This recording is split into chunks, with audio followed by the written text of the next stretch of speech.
We would now like to welcome to the stage former Lieutenant Governor Luallen.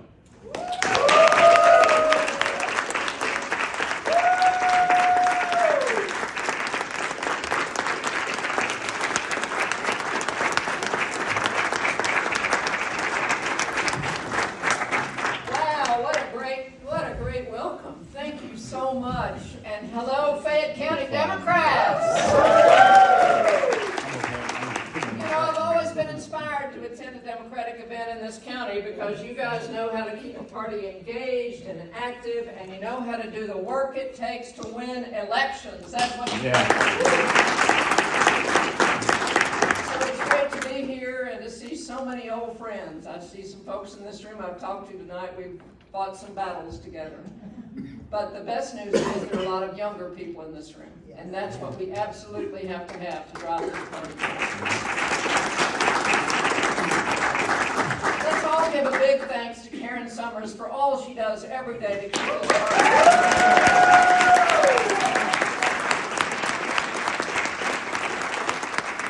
Karen asked me here tonight to help honor Governor Layne Collins because this is the 40th anniversary this year of her election to governor of the Commonwealth.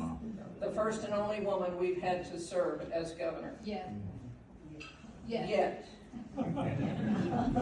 I first met Governor Collins in 1974. And I know you English majors are trying to count up how many years that's been. I'll make it easy for you. 50 years ago, I met Layne Collins.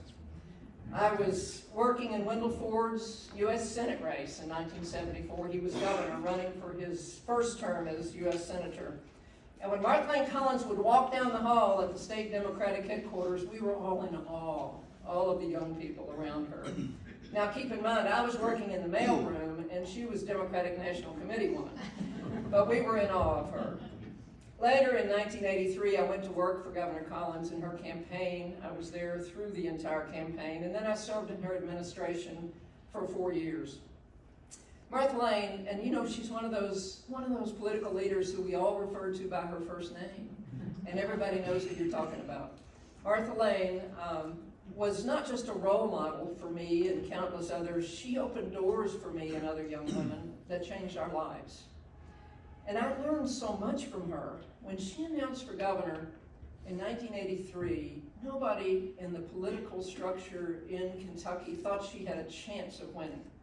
This was a race that was dominated by men, but it was also a political hierarchy in Kentucky that was dominated by males, and the power structure in every county in the state was dominated by men. But Layne Collins simply outworked every other candidate.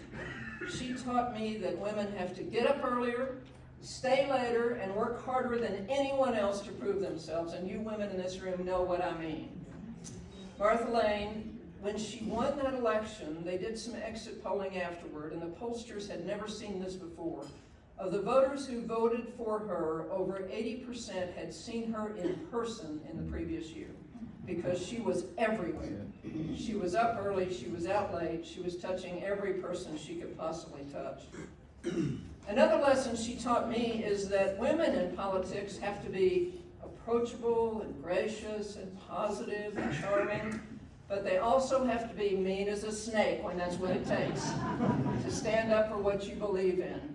And Layne taught all of us who worked around her that that's what it took to be successful. But as governor, she didn't just break a glass ceiling. She left a powerful public policy legacy in two key areas, education and economic development. And because Toyota overshadowed so much of what she did in education, people don't remember much about that, but she was a former teacher. Layne had a passion for education. And she had to work uphill when she was first elected because those men who controlled the legislature didn't trust her, didn't think she had what it took to be an effective governor, and she had to work hard to build their trust, to help them learn and understand that she really was a very, very serious governor. So she worked to build that trust, and then she went about raising teacher salaries, reducing class sizes, providing funding for the poorer school districts, and passing a tax package to pay for all of that. People don't remember much about that part of her legacy. But her most significant and best remembered achievements were in economic development, where her administration really achieved record economic growth for the Commonwealth. When she brought Toyota to Georgetown, it wasn't just a singular achievement. That plant led to hundreds of related supplier plants that have since located all across Kentucky and tens of thousands of jobs. It changed the face of Kentucky. But I can tell you personally that I watched her do it, and she brought Toyota here through sheer determination, using her personal charm and her hard work ethic to convince the leaders of Toyota to come to Kentucky. When she first began to go to Japan, their tradition there is that there is a long table, and the principals from both sides of a delegation don't face each other from the end of the table, they face each other from the middle. So the chairman of Toyota would sit in the center of the table, she would sit across from him, there would be a number of other folks with each delegation, and they would invariably, the man on the Japanese side would invariably speak to her economic development secretary, who was a man. And Martha Layne said, "You look at me and you speak to me." And because of that, they learned to respect her.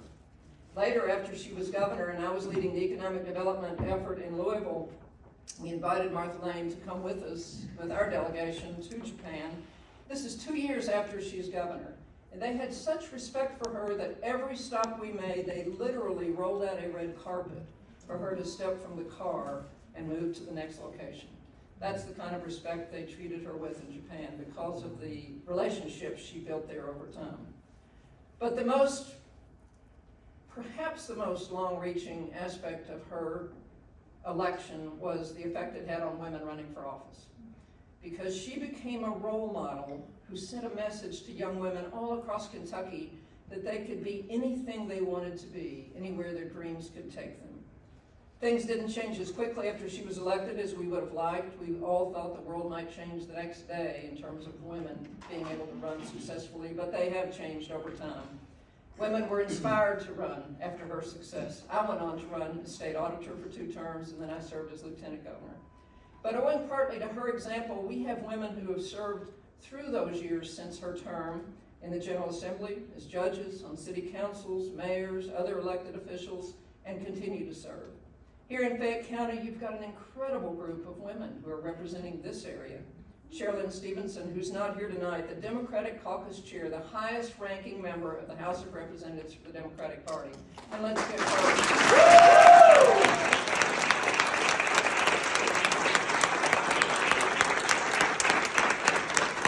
Your outstanding county attorney, Angela Evans. Is Angela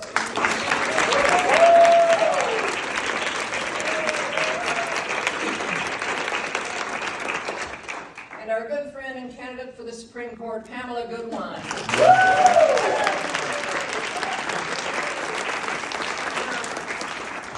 Folks, we always say this election is more important than any other election.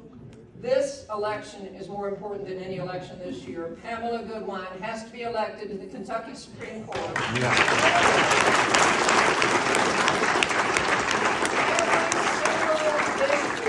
Every issue that we care about, every issue that's been debated in the General Assembly in recent years is going to end up at that Supreme Court, and we have to have her there to be sure that this state stays on track. And her race is so critical. It's not a partisan race, but she's our good friend. And if you've not done anything to help her yet, do it tomorrow, because Pam needs our help. And she's going to have a tough opponent, and they're going to bring dark money in here from all over the country. They did it last year in Franklin County for Judge Philip Shepard's race. They were going after that seat for this same reason. They want to control the judgeships, and this seat is vital. So please, please, please help Pam. And you've got great women all across Fayette County serving in other positions now, in the legislature and on the Urban County Council. And of course in Frankfort we have our outstanding Lieutenant Governor, Jacqueline Coleman. And what a smart. You all know about Emerge Kentucky. That's another development that's come along since Martha Layne's time. Emerge Kentucky is developing this incredible pipeline of women running for office, winning office, getting prepared to run for office. And right now, 44 of those graduates are serving in elected office. So there are great positive changes that have happened since Martha Layne was governor. She set a new bar. She made it possible for women. But you know, I think tonight what's important is that when we think about honoring that great Democratic leader, Governor Martha Layne Collins, we're in a tough time. This Republican-led General Assembly continues to move our state backward. And nationally, with this presidential election in the wings, we've got the entire democracy that is the soul of this country in jeopardy. So it's a time for us to stop and step back and build on the courage and the strength and the legacy of those who have blazed that trail before us, like Martha Layne. And let's take tonight to take hope in the future, not to focus on the past. We can take hope in the re-election of our remarkable governor, Andy Beshear and Jacqueline Coleman. Let's take hope.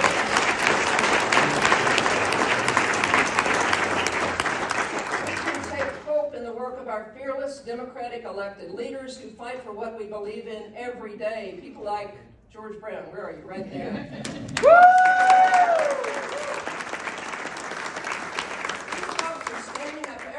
Frankfurt in the face of incredible opposition and challenging, difficult times, and they are standing up for what we believe in. We can take hope in the inspiring new faces running for office today. Is Aaron Marshall still here? Aaron, stand up.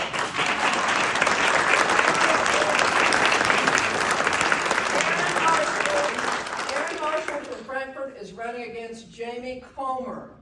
And the reason she's running against Jamie Comer in Frankfurt is they redistricted all the way from Paducah down across the border with Tennessee up to take in Frankfurt because he likes to play golf at the Frankfurt Country Club.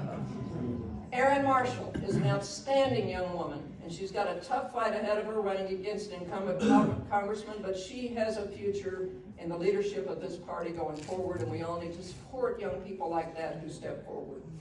So we can take hope in all of those things, but also we can take hope in the energy, the commitment, and the passion of the Fayette County Democrats and the remarkable effort that you all put forward every day, and Karen, for your leadership. Thank you all.